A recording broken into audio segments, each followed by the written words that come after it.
Leviticus chapter 21. The Lord said to Moses, "Give the following instructions to the priests, the descendants of Aaron. A priest must not make himself ceremonially unclean by touching the dead body of a relative. The only exceptions are his closest relatives, his mother or father, son or daughter, brother, or his virgin sister who depends on him because she has no husband.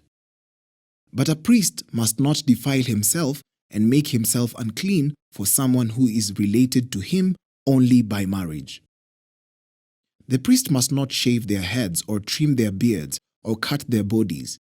They must be set apart as holy to their God and must never bring shame on the name of God. They must be holy, for they are the ones who present the special gifts to the Lord, gifts of food for their God. Priests may not marry a woman defiled by prostitution, and they may not marry a woman who is divorced from her husband, for the priests are set apart as holy to their God. You must treat them as holy because they offer up food to your God. You must consider them holy because I, the Lord, am holy, and I make you holy. If a priest's daughter defiles herself by becoming a prostitute, she also defiles her father's holiness, and she must be burned to death. The high priest has the highest rank of all the priests. The anointing oil has been poured on his head, and he has been ordained to wear the priestly garments. He must never leave his hair uncombed or tear his clothing.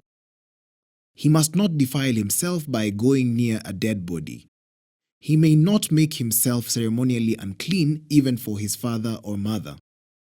He must not defile the sanctuary of his God by leaving it to attend to a dead person, for he has been made holy by the anointing oil of his God. I am the Lord. The high priest may marry only a virgin. He may not marry a widow, a woman who is divorced, or a woman who has defiled herself by prostitution.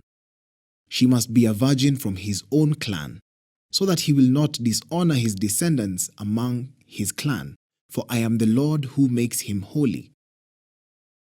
Then the Lord said to Moses, "Give the following instructions to Aaron. In all future generations, none of your descendants who has any defect will qualify to offer food to his God.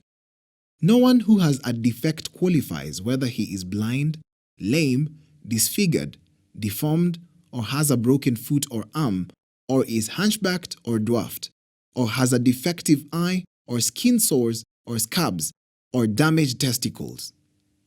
No descendant of Aaron who has a defect may approach the altar to present special gifts to the Lord. Since he has a defect, he may not approach the altar to offer food to his God. However, he may eat from the food offered to God, including the holy offerings and the most holy offerings. Yet because of his physical defect, he may not enter the room behind the inner curtain or approach the altar, for this would defile my holy places. I am the Lord who makes them holy." So Moses gave these instructions to Aaron and his sons and to all the Israelites. Leviticus chapter 22. The Lord said to Moses, "Tell Aaron and his sons to be very careful with the sacred gifts that the Israelites set apart for me, so they do not bring shame on my holy name. I am the Lord. Give them the following instructions. In all future generations, if any of your descendants is ceremonially unclean when he approaches the sacred offerings that the people of Israel consecrate to the Lord, he must be cut off from my presence. I am the Lord. If any of Aaron's descendants has a skin disease or any kind of discharge that makes him ceremonially unclean, he may not eat from the sacred offerings until he has been pronounced clean. He also becomes unclean by touching a corpse, or by having an emission of semen, or by touching a small animal that is unclean, or by touching someone who is ceremonially unclean for any reason. The man who is defiled in any of these ways will remain unclean until evening. He may not eat from the sacred offerings until he has bathed himself in water. When the sun goes down, he will be ceremonially clean again and may eat from the sacred offerings, for this is his food. He may not eat an animal that has died a natural death or has been torn apart by wild animals, for this would defile him. I am the Lord. The priests must follow my instructions carefully. Otherwise, they will be punished for their sin and will die for violating my instructions. I am the Lord who makes them holy. No one outside a priest's family may eat the sacred offerings. Even guests and hired workers in a priest's home are not allowed to eat them. However, if the priest buys a slave for himself, the slave may eat from the sacred offerings. And if his slaves have children, they also may share his food. If a priest's daughter marries someone outside the priestly family, she may no longer eat the sacred offerings. But if she becomes a widow or is divorced and has no children to support her, and she returns to live in her father's home as in her youth, she may eat her father's food again. Otherwise, no one outside a priest's family may eat the sacred offerings. Any such person who eats the sacred offerings without realizing it must pay the priest for the amount eaten, plus an additional 20%. The priest must not let the Israelites defile the sacred offerings brought to the Lord by allowing unauthorized people to eat them. This would bring guilt upon them and require them to pay compensation. I am the Lord who makes them holy. And the Lord said to Moses, Give Aaron and his sons and all Israelites these instructions, which apply both to native Israelites and to the foreigners living among you. If you present a gift as a burnt offering to the Lord, whether it is to fulfill a vow or is a voluntary offering, you will be accepted only if your offering is a male animal with no defects. It may be a bull, a ram, or a male goat. Do not present an animal with defects because the Lord will not accept it on your behalf. If you present a peace offering to the Lord from the herd or the flock, whether it is to fulfill a vow or is a voluntary offering, you must offer a perfect animal. It may have no defect of any kind. You must not offer an animal that is blind, crippled or injured, or that has a wart, or skin sore or scabs. Such animals must never be offered on the altar as special gifts to the Lord. If a bull or lamb has a leg that is too long or too short, it may be offered as a voluntary offering, but it may not be offered to fulfill a vow. If an animal has damaged testicles or is castrated, you may not offer it to the Lord. You must never do this in your own land, and you must not accept such an animal from foreigners and then offer it as a sacrifice to your God. Such animals will not be accepted on your behalf, for they are mutilated or defective. And the Lord said to Moses, When a calf or lamb or a goat is born, it must be left with its mother for 7 days. From the 8th day on, it will be acceptable as a special gift to the Lord. But you must not slaughter a mother animal and her offspring on the same day, whether from the herd or the flock. When you bring a thanksgiving offering to the Lord, sacrifice it properly so that you will be accepted. Eat the entire sacrificial animal on the day it is presented. Do not leave any of it until the next morning. I am the Lord. You must faithfully keep all my commands by putting them into practice, for I am the Lord. Do not bring shame on my holy name, for I will display my holiness among the people of Israel. I am the Lord who makes you holy. It was I who rescued you from the land of Egypt, that I might be your God. I am the Lord. Leviticus chapter 23. The Lord said to Moses, Give the following instructions to the people of Israel. These are the Lord's appointed festivals, which you are to proclaim as official days for holy assembly. You have 6 days, each week for your ordinary work, but the 7th day is a Sabbath day of complete rest, an official day for holy assembly. It is the Lord's Sabbath day. It must be observed wherever you live. In addition to the Sabbath, these are the Lord's appointed festivals, the official days for holy assembly that are to be celebrated at their proper times each year. The Lord's Passover begins at sundown on the 14th day of the first month. On the next day, the 15th day of the month, you must begin celebrating the festival of unleavened bread. The festival to the Lord continues for 7 days, and during that time the bread you eat must be made without yeast. On the first day of the festival, all the people must stop their ordinary work and observe an official day for holy assembly. For 7 days, you must present special gifts to the Lord. On the 7th day, the people must again stop all their ordinary work to observe an official day for holy assembly. Then the Lord said to Moses, "Give the following instructions to the people of Israel. When you enter the land I am giving you and you harvest its first crops, bring the priest a bundle of grain from the first cutting of your grain harvest. On the day after the Sabbath, the priest will lift it up before the Lord so it may be accepted on your behalf. On that same day, you must sacrifice a 1-year-old male lamb with no defects as a burnt offering to the Lord. With it, you must present a grain offering consisting of 4 quarts of choice flour moistened with olive oil. It will be a special gift, a pleasing aroma to the Lord.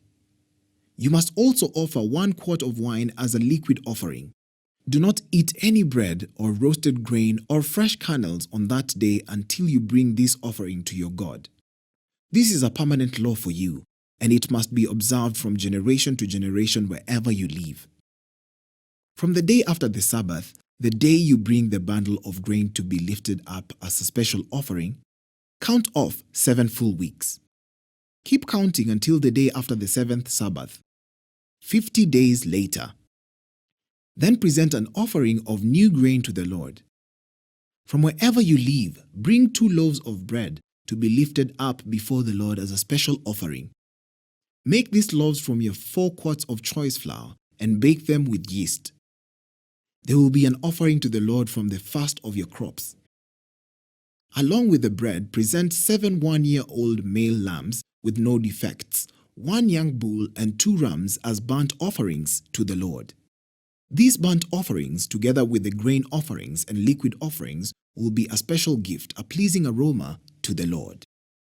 Then you must offer 1 male goat as a sin offering and 2 1-year-old male lambs as a peace offering. The priest will lift up the 2 lambs as a special offering to the Lord, together with the loaves representing the first of your crops. These offerings, which are holy to the Lord, belong to the priests. That same day will be proclaimed an official day for holy assembly, a day on which you do no ordinary work. This is a permanent law for you, and it must be observed from generation to generation wherever you live. When you harvest the crops of your land, do not harvest the grain along the edges of your field, and do not pick up what the harvesters drop.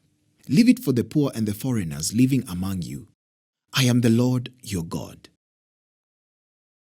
The Lord said to Moses, "Give the following instructions to the people of Israel. On the first day of the appointed month in early autumn, you are to observe a day of complete rest. It will be an official day for holy assembly, a day commemorated with loud blasts of a trumpet. You must do no ordinary work on that day. Instead, you are to present special gifts to the Lord." Then the Lord said to Moses, "Be careful to celebrate the Day of Atonement on the 10th day of that same month, 9 days after the Festival of Trumpets. You must observe it as an official day for holy assembly, a day to deny yourselves and present special gifts to the Lord. Do not work during that entire day because it is the Day of Atonement when offerings of purifications are made for you, making you right with the Lord your God. All who do not deny themselves that day will be cut off from God's people, and I will destroy anyone among you who does any work on that day. You must not do any work at all. This is a permanent law for you, and it must be observed from generation to generation wherever you live. This will be a Sabbath day of complete rest for you, and on that day you must deny yourselves. This day of rest will begin at sundown on the 9th day of the month and extend until sundown on the 10th day. And the Lord said to Moses, "Give the following instructions to the people of Israel. Begin celebrating the Festival of Shelters on the 15th day of the appointed month, 5 days after the Day of Atonement. This festival to the Lord will last for 7 days. On the first day of the festival, you must proclaim an official day for holy assembly when you do no ordinary work. For 7 days, you must present special gifts to the Lord. The 8th day is another holy day on which you present your special gifts to the Lord. This will be a solemn occasion, and no ordinary work may be done that day. These are the Lord's appointed festival. Celebrate them each year as official days for holy assembly by presenting special gifts to the Lord: burnt offerings, grain offerings, sacrifices, and liquid offerings, each on its proper day. These festivals must be observed in addition to the Lord's regular Sabbath days, and the offerings are in addition to your personal gifts. The offerings you give to fulfill your vows, and the voluntary offerings you present to the Lord. Remember that this 7-day festival to the Lord, the festival of the shelters, begins on the 15th day of the appointed month after you have harvested all the produce of the land. The first day and the 8th day of the festival will be days of complete rest. On the first day, gather branches from magnificent trees, palm fronds, boughs from leafy trees, and willows that grow by the streams.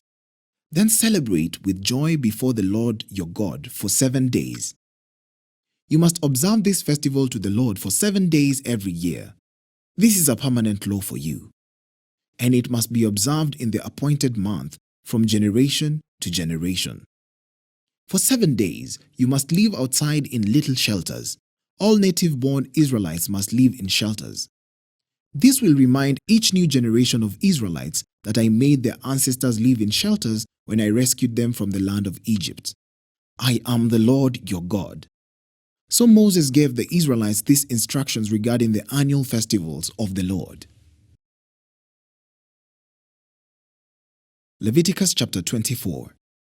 The Lord said to Moses, "Command the people of Israel to bring you pure oil of pressed olives for the light, to keep the lamps burning continually."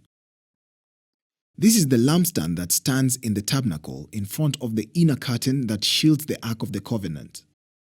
Aaron must keep the lamps burning in the Lord's presence all night. This is a permanent law for you, and it must be observed from generation to generation. Aaron and the priests must tend the lamps of the pure gold lampstand continually in the Lord's presence. You must bake 12 flat loaves of bread from choice flour, using 4 quarts of flour for each loaf. Place the bread before the Lord on the pure gold table and arrange the loaves in 2 stacks with 6 loaves in each stack. Put some pure frankincense near each stack to serve as a representative offering, a special gift presented to the Lord. Every Sabbath day, this bread must be laid out before the Lord as a gift from the Israelites. It is an ongoing expression of the eternal covenant.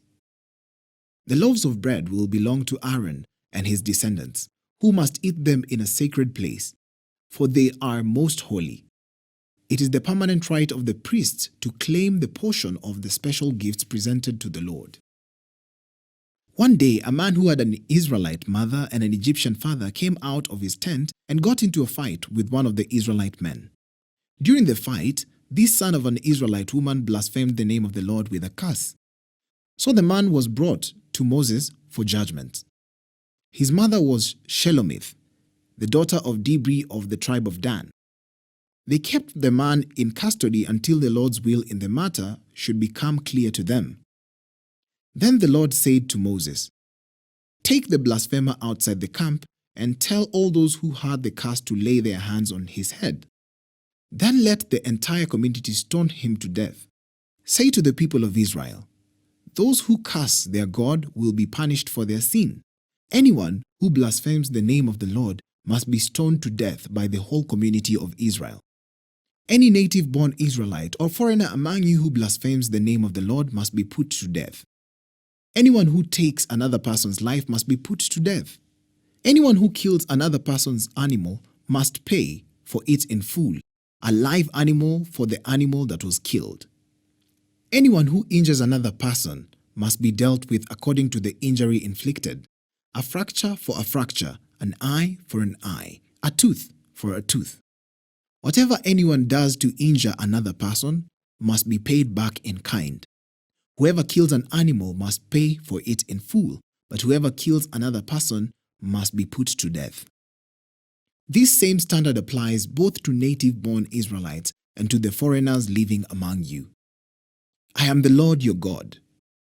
After Moses gave all these instructions to the Israelites, they took the blasphemer outside the camp and stoned him to death. The Israelites did just as the Lord had commanded Moses.